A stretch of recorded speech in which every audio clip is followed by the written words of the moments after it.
नमस्कार, मैं हूं आपके साथ अंकिता पाल। बुलेटिन की शुरुआत करते हैं। खबर मसूरी से है, जहां पर टिहरी से बीजेपी विधायक किशोर उपाध्याय ने पूर्व मुख्यमंत्री हरीश रावत पर हमला बोला है। बीजेपी विधायक ने कहा कि हरीश रावत की एक फोटो में पैरों में भगवान श्री गणेश की मूर्ति रखा गया है, जिसमें देश भर के सनातनियों का अपमान हुआ। मीडिया के सामने बीजेपी विधायक किशोर उपाध्याय ने भी कहा कि पूर्व सीएम हरीश रावत की एक फोटो सोशल मीडिया पर वायरल हो रही है, जिसमें उनके द्वारा भगवान श्री गणेश जी की मूर्ति पैरों पर रखी हुई है। और इस फोटो को देखने के बाद बीजेपी विधायक का कहना है कि हरीश रावत को तत्काल सनातनियों से माफी मांगनी चाहिए।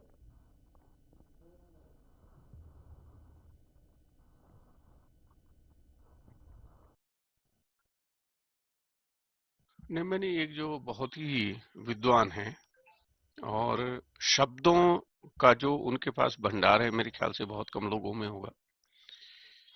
राजीव नयन बहुना जी, और उनकी बहुत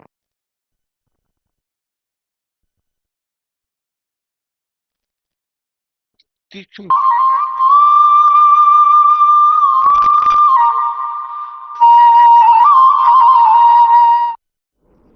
नमस्कार, मैं हूं आपके साथ अंकिता पाल। बुलेटिन की शुरुआत करते हैं। पूर्व प्रधानमंत्री चौधरी चरण सिंह की 123वीं जयंती मंगलौर कांग्रेस विधायक काजी निजामुद्दीन द्वारा मनाई गई है। किसान मसीहा को पुष्प अर्पित कर श्रद्धांजलि दी गई। कार्यक्रम में प्रदेश के पूर्व मुख्यमंत्री हरीश रावत, कांग्रेस के जिला अध्यक्ष सहित कांग्रेस के राष्ट्रीय सचिव और कांग्रेस के कई दिग्गज नेता शामिल हुए। कार्यक्रम में कांग्रेस विधायक काजी निजामुद्दीन ने कहा कि किसानों के मसीहा ने किसानों के हित के लिए हमेशा आवाज उठाई है। वहीं बीजेपी का पर आरोप लगाया है।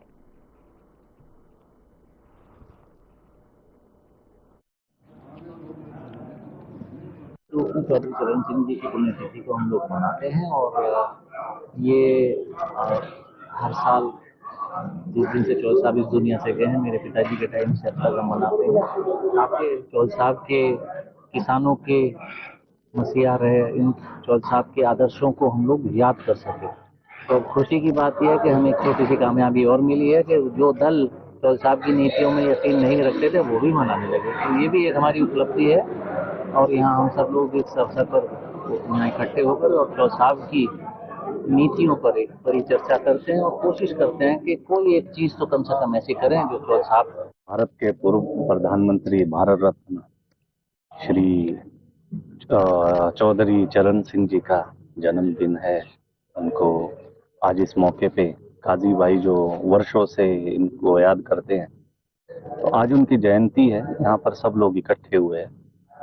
आज इसलिए भी इकट्ठा हुए कि उनके दिए हुए आदर्श, एक महान व्यक्ति थे, स्वतंत्रता सेनानी थे।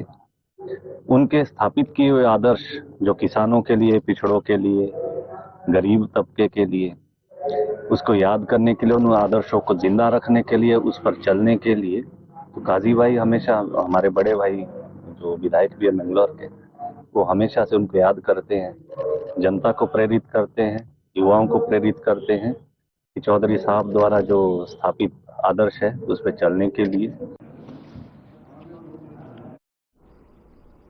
उत्तराखंड में प्रस्तावित 38वें राष्ट्रीय खेलों के आयोजन की तैयारियों के तहत में शिवालिक नगर में अतिक्रमण हटाने की कार्रवाई की गई है। जिलाधिकारी करमीन सिंह के निर्देश पर नगरपालिका परिषद शिवालिक नगर के उप जिलाधिकारी अजयवीर सिंह और साथ ही अधिशासी अधिकारी सुभाष कुमार के नेतृत्व में अभियान चलाया गया। आईएमसी चौक से नवोदय नगर चौक होते हुए वन्ना कटारिया स्टेडियम तक मुख्य सड़क के दोनों ओर अस्थायी अतिक्रमण पुलिस बल की सहायता से हटाया गया। इस अभियान में नगरपालिका के अधिकारी शाहरुख, रजत मित्तल, इस्तार अली सहित अन्य कर्मचारी भी शामिल रहे हैं।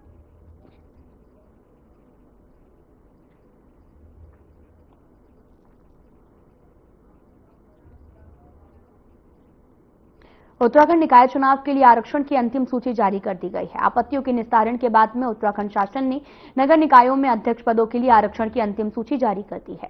राज्य निर्वाचन आयुक्त सुशील कुमार ने भी चुनाव की तारीखों का ऐलान करते हुए बताया कि नामांकन पत्रों को पत्र प्राप्त करने की तिथि जो है वो 27 दिसंबर से शुरू होकर 30 दिसंबर तक चलेगी। इसके साथ ही 23 जनवरी को निकाय चुनाव होंगे, जबकि 25 को मतगणना होगी। साथ ही उन्होंने ये भी बताया कि राज्य निर्वाचन आयोग ने मतदान को लेकर सभी तैयारियां पूरी कर ली हैं। कुल संवेदनशील जो मतदान केंद्र हैं वो 601 हैं और मतदान स्थल 1292 हैं और अति संवेदनशील मतदान केंद्र 422 हैं और मतदान स्थल 1078 है।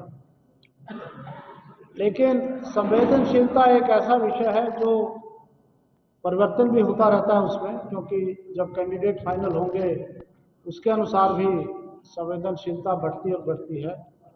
और ये भी आप सबको मालूम होगा कि ये जो नगर निकाय का चुनाव है ये राजनीतिक दलों द्वारा लड़ा जाता है, पार्टी आधार पर लड़ा जाता है।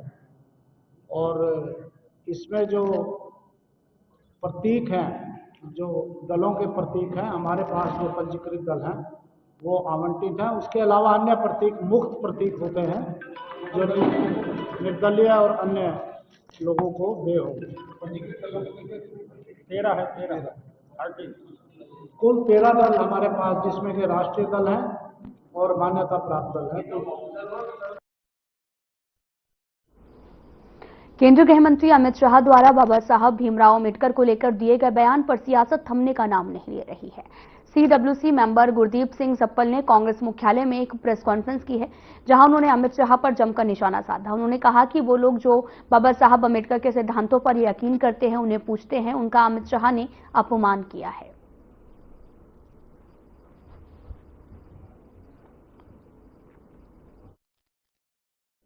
उत्तराखंड बीजेपी ने निकाय चुनाव की घोषणा का स्वागत करते हुए निकाय चुनाव में भारी बहुमत से जीत का दावा किया है। बीजेपी के प्रदेश अध्यक्ष महंत भट्ट ने निकाय चुनाव की अधिसूचना जारी होने पर कहा कि पहली बार निकायों का आरक्षण तय करने में जन भावनाओं का ख्याल रखा गया है। तमाम आपत्तियों पर पूरा विचार किया गया है। विस्तृत सुनवाई के बाद में आरक्षण फाइनल जो है वो किया गया है और साथ ही चुनाव की तारीखों का ऐलान होने के बाद में बीजेपी के लोगों में उत्साह का माहौल है। उन्होंने कहा कि पार्टी ने प्रत्याशी चयन की प्रक्रिया काफी पहले ही शुरू कर दी थी। इसके बाद पर्यवेक्षकों की रिपोर्ट पर विस्तृत विचार विमर्श किया जाएगा। उन्होंने कहा कि पार्टी की निकाय चुनाव को लेकर रणनीति तैयार है। तारीखों के ऐलान के बाद में अब उसे धरातल पर उतारा जाएगा। उन्होंने कहा कि पार्टी जल्द प्रत्याशियों का ऐलान कर देगी। आज राज्य निर्वाचन आयोग ने चुनाव की तिथि घोषित कर दी है। 23 जनवरी को उत्तराखंड के सभी नगर पालिका और नगर निगमों के अंदर स्थानीय निकाय के लिए जनादेश प्राप्त होगा। और मैं कह सकता हूं कि पहली बार का अनुभव है कि जब नगर विकास द्वारा आपत्तियां मांगी गई रिजोल्यूशन के बाद, तो जन भावना का कद्र किया गया। आपत्तियों का निस्तारण सुनवाई के बाद हुआ। लगभग 39 नगर निगम, नगर पालिका, पंचायत मिलाकर 39 स्थल थे, जिनमें सुनवाई के बाद एक पुनः रिजर्वेशन तय हुआ है। हम इसका स्वागत करते हैं और 25 तारीख को उत्तराखंड के भारतीय जनता पार्टी सभी नगर निगमों में अपना परचम लहराएगी, ऐसा विश्वासपूर्वक मैं कह सकता हूं।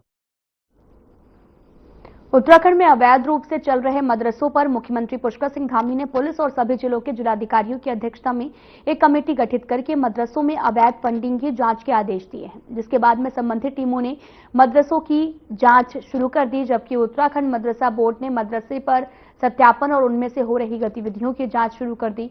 उत्तराखंड मदरसा बोर्ड से 416 मदरसों को मान्यता प्राप्त है, जो कि प्रदेश भर में चल रहे हैं। जबकि इसके अलावा भी कई ऐसे मदरसे हैं जो अवैध रूप से बिना किसी मान्यता के नियमों को ताक पर रखकर चलाए जा रहे हैं और ऐसे में मदरसों को उत्तराखंड मदरसा बोर्ड ने सत्यापन कराने के भी निर्देश दिए हैं। हालांकि अवैध रूप से चल रहे मदरसों की संख्या कितनी है, इसका सटीक आंकड़ा जो है वो उत्तराखंड मदरसा बोर्ड के पास नहीं है।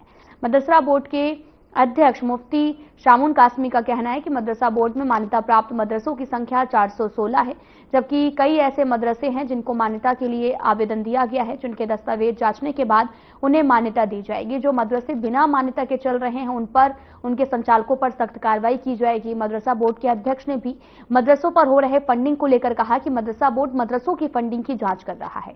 जहां पर गलत गतिविधियां पाई जाएंगी उन पर कार्रवाई की जाएगी।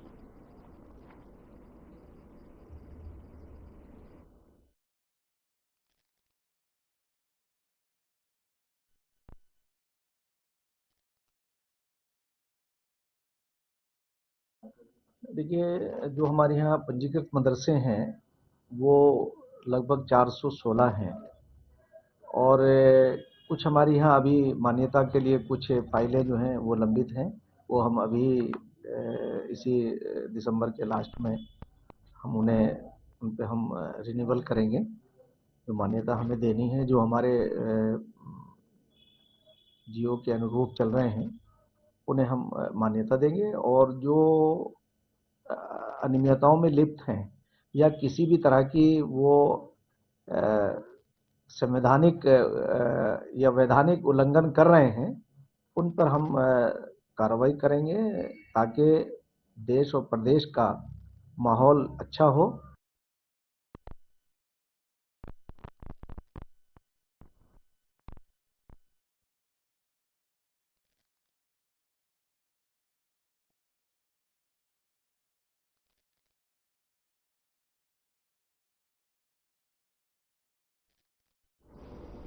पहाड़ों की रानी मसूरी में गोल्फ कार्ट का विधिवत शुभारंभ हो गया है। एसडीएम सदर हरिगिरी ने गोल्फ कार्ट को हरी झंडी दिखाकर मॉल रोड पर रवाना किया। इस मौके पर रिक्शा चालकों में खुशी की लहर देखी गई है।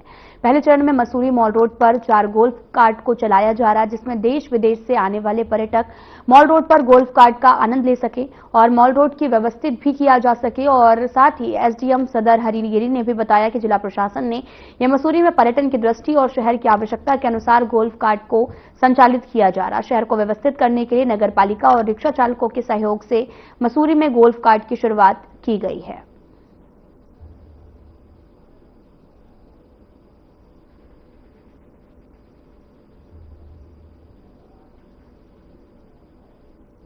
सदर एसडीएम हरिगिरी जी ने इसका हरी झंडी दी।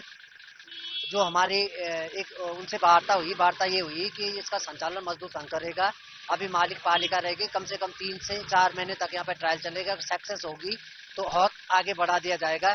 और जिन लोगों को मुआवजा देना, उनके मुआवजा के लिए शासन में भेजा हुआ है। और जो विधवा महिलाएं हैं उनको वेंडर जोन में जो व्यवस्थित किया जाएगा वो भी रिटर्न में कर दिया जाएगा। लेकिन हम सहमत इसलिए हैं कि संचालन हमें मिल रहा है और आगे जो भी होगा हमारे साथ एग्रीमेंट होंगे। परसों एसडीएम महोदय आएगी, एसडीएम महोदय के सामने ही हमारे एग्रीमेंट होंगे। प्रयास था जिला प्रशासन का, जिलाधिकारी महोदय का और नगर पालिका और जो क्षेत्रीय लोगों को लगता था, प्रतिनिधियों को, कि शहर में गोल्फ कार्ट की व्यवस्था होनी चाहिए, वो पर्यटकों की दृष्टि से भी और जो शहर की आवश्यकता के हिसाब से। तो उसी क्रम में शहर को व्यवस्थित करने के लिए नगर पालिका के सहयोग से और जो हमारे पुराने रिक्शा चालक है उनका सहयोग लेते हुए आज हमने गोल्फ कार्ट की शुरुआत कर दी है। और उम्मीद करते हैं बहुत बेहतर तरीके से गोल्फ कार्ट का संचालन होगा और शहर व्यवस्थित रहेगा। और प्रति दौर पे हम नगर पालिका के माध्यम से हमारी गोल्फ कार्ट अगर जो 4 आगे वो चल रही है और शहर की आवश्यकता को देखते हुए, और मुझे लग रहा है कि जो हमारे रिक्शा चालक है उनमें जोश भी है और बीच में हमने उनको ट्रायल भी किया था, तो उनको भी लगता है कि बहुत बेहतर है दोनों के लिए, शहर के लिए भी और उन रिक्शा चालकों के लिए भी। और उम्मीद है कि जितना शहर को आवश्यकता होगी धीरे धीरे उसकी पूर्ति की जाए। उत्तराखंड निकाय चुनाव के लिए आरक्षण की अंतिम सूची जारी कर दी गई है। आपत्तियों के निस्तारण के बाद में उत्तराखंड शासन ने नगर निकायों में अध्यक्ष पदों के लिए आरक्षण की अंतिम सूची जारी की है। राज्य निर्वाचन आयुक्त सुशील कुमार ने भी चुनाव की तारीखों का ऐलान करते हुए बताया कि नामांकन पत्रों को प्राप्त करने की तिथि 27 दिसंबर से शुरू होकर 30 दिसंबर तक चलेगी। इसके साथ ही 23 जनवरी को निकाय चुनाव होंगे, जबकि 25 को मतगणना होगी। साथ ही उन्होंने बताया कि राज्य निर्वाचन आयोग ने मतदान को लेकर सभी तैयारियां पूरी कर ली हैं।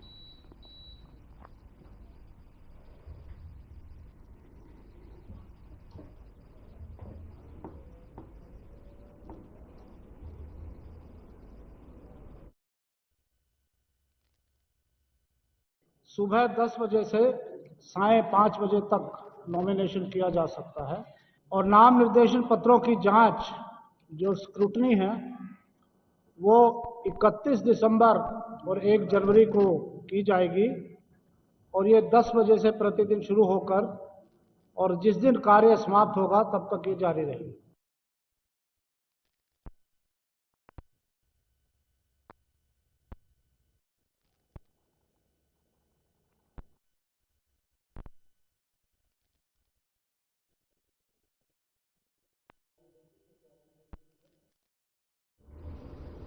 उत्तराखंड में निकाय चुनाव की अधिसूचना जारी होने के बाद में सभी राजनीतिक दल अब पूरी तरह से एक्टिव मोड में हैं।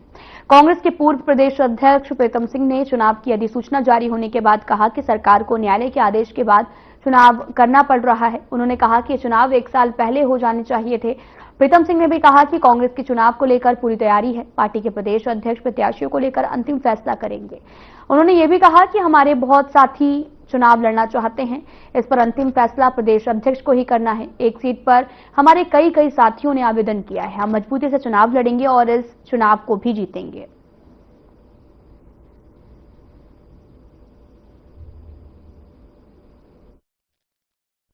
वैसे निकाय चुनाव तो अब तक संपन्न हो जाने चाहिए थे, जल्दी कहाँ हो रहे हैं, तो बहुत विलंब से हो रहे हैं। 1 साल बाद हो रहे चुनाव। जो कांग्रेस निकाय चुनाव के लेकर पूरी तरीके से तैयार है। कांग्रेस की दबाव की वजह से और न्यायालय के इंटरव्यून करने की वजह से सरकार को जो है बैकफुट पर आना पड़ा और चुनाव को जो है कराने का निर्णय लेना पड़ा। कांग्रेस के हर साथी जो है हर सीट पर जो है कई आवेदन आ रहे हैं, चुनाव लड़ना चाहते हैं। हम मजबूती से चुनाव लड़ेंगे और जीतेंगे।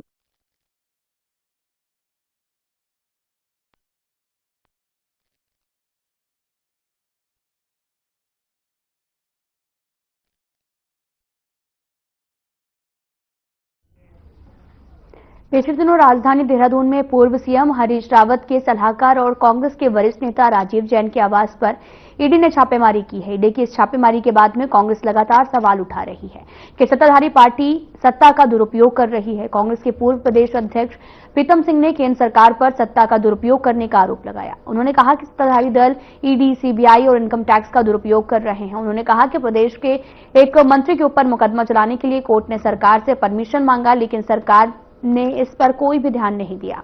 कांग्रेस के वरिष्ठ नेता राजीव जैन के पास पर ईडी की छापेमारी हुई है और कांग्रेस के इस तरह के आरोपों का बीजेपी के प्रदेश अध्यक्ष महेंद्र भट्ट ने जवाब दिया है। बीजेपी के प्रदेश अध्यक्ष महेंद्र भट्ट ने कहा कि जब भी कोई ऐसी एजेंसी इस तरह की कार्रवाई करती है तो कांग्रेस ने भी अपना एक उद्देश्य बना लिया है कि उसका ये विरोध करेंगी। उन्होंने पूर्व सीएम हरीश रावत के पूर्व सहयोगी राजीव जैन को लेकर कहा कि किसी भी वरिष्ठ नेता का कोई सहयोगी हो सकता है, पर जांच एजेंसी अपने स्तर से काम करती है।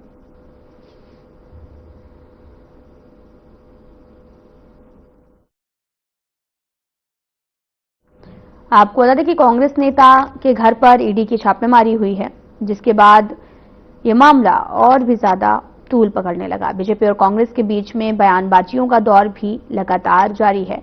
एक दूसरे पर आरोप लगा रहे हैं और साथ ही आरोप प्रत्यारोप का सिलसिला लगातार जारी है। दरअसल कांग्रेस ने छापेमारी पर तमाम तरह के सवाल उठाए हैं और साथ ही बीजेपी को जमकर घेरा है। और आपको पता चले कि तो वहीं कांग्रेस नेता के घर पर ईडी की छापेमारी जारी है और जिसको लेकर सियासत जो है वो गरमाई हुई है, जहां पर आरोप प्रत्यारोप का सिलसिला जारी है।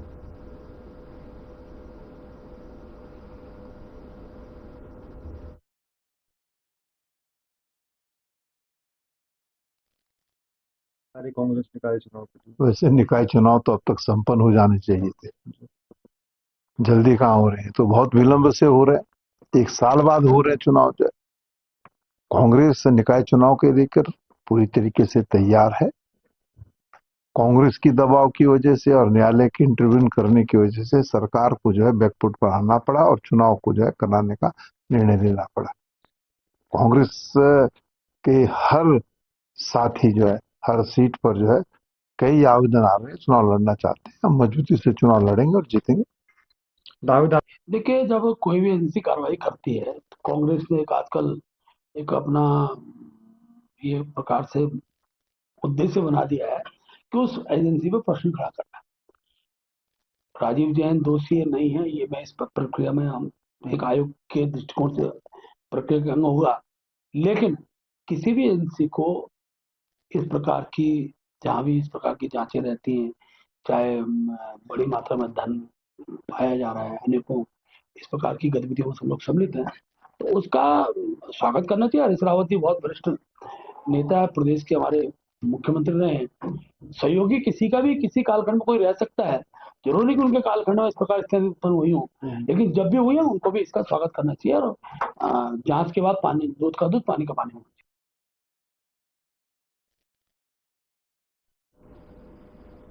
उत्तराखंड शहरी क्षेत्र विकास एजेंसी UUSDA के अंतर्गत 1800 करोड़ रुपए की ऋषिकेश, मुनिकीरेती, तपोवन और स्वर्गाश्रम नगर निकायों का विकास होना तय हो गया है। इस स्वीकृत धनराशि से होने वाले विकास की रूपरेखा सरकार ने तैयार कर ली है और साथ ही कैबिनेट मंत्री प्रेमचंद अग्रवाल ने इस संबंध में स्टेक होल्डर्स और साथ ही शहर के तमाम संगठनों के प्रतिनिधियों के साथ में नगर निगम ऋषिकेश के सभागार में बैठक की है और साथ ही कैबिनेट मंत्री प्रेमचंद अग्रवाल ने विकास को लेकर जानकारी दी है और बताया कि सरकार क्षेत्र के विकास को लेकर कटिबद्ध है। लगातार प्रयास किए जा रहे हैं क्षेत्र में ज्यादा से ज्यादा पर्यटक और तीर्थ यात्री पहुंचे। इसके लिए विकास की परियोजनाओं को जल्द ही धरातल पर उतारा जाएगा। मौके पर कैबिनेट मंत्री ने स्टेक होल्डर से विकास की रूपरेखा के बारे में चर्चा की है।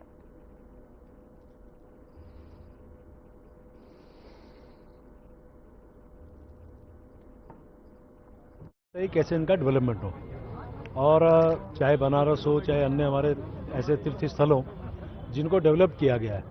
अब मेरे ऋषिकेश के लिए भी बहुत बड़ा प्रोजेक्ट यहाँ पे आ रहा है जिसमें हमारा ऋषिकेश है, तपोवन है, स्वर्गाश्रम है और मुनिकीरेती है और ये पौड़ी, टिहरी, देहरादून 3 जनपदों से घिरा हुआ है और इसको पूरे को सर्किट के रूप में यदि हम लें तो यहाँ 1800 करोड़ रुपए का काम होना है, जिसमें हमारे यहाँ 3 सेक्टर्स में काम होना है। पहले सेक्टर्स में आप माने 450 करोड़, दूसरे में लगभग 845 करोड़, तीसरे में 505 करोड़। इसमें जहां फ्लड प्रोडक्शन का काम होगा, घाटों का निर्माण होगा और उसी प्रकार से जो हमारे आस्था पथ हैं उसका डेवलपमेंट होगी पहले बेस में, पहले सेक्टर में।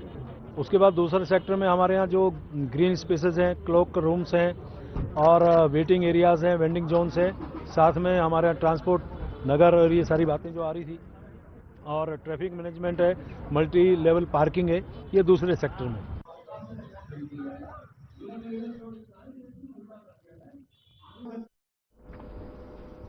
कांग्रेस विधायक काजी निजामुद्दीन ने भी आपको बताते चलें कि किसानों के मसीहा कहे जाने वाले भारत रत्न पूर्व पीएम चौधरी चरण सिंह की जयंती मनाई है। चौधरी चरण सिंह की जयंती के कार्यक्रम में कांग्रेस के कई दिग्गज नेता शामिल हुए। वहीं आपको बताते चले कि सभी ने किसान मसीहा को फूल चढ़ाकर श्रद्धांजलि दी। कार्यक्रम में प्रदेश के पूर्व सीएम हरीश रावत, कांग्रेस के जिला अध्यक्ष सहित कांग्रेस राष्ट्रीय सचिव और कांग्रेस के कई अन्य नेता शामिल हुए। इस मौके पर राष्ट्रीय सचिव सुरेंद्र शर्मा और विधायक काजी ने क्या कुछ कहा, आपको सुनाते हैं।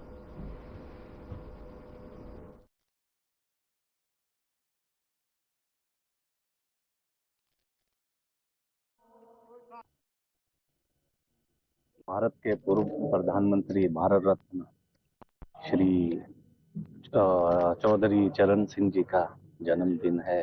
उनको आज इस मौके पे काजी भाई जो वर्षों से इनको याद करते हैं, तो आज उनकी जयंती है। यहाँ पर सब लोग इकट्ठे हुए हैं।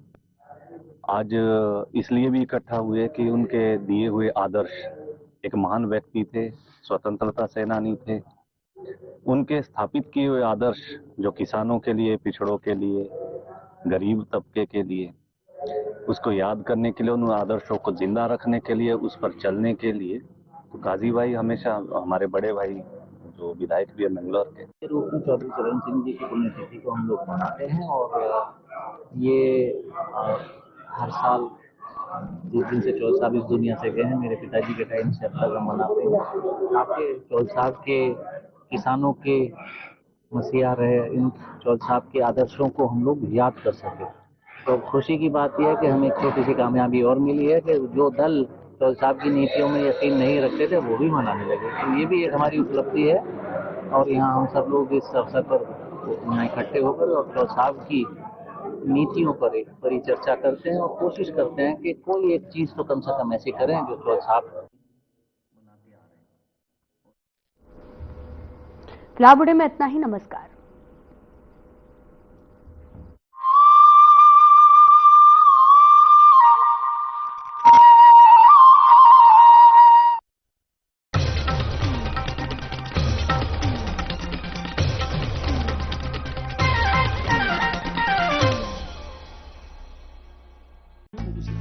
सर फर्नीचर किस बोर्ड का बनवाएं? वॉइलो बोर्ड का।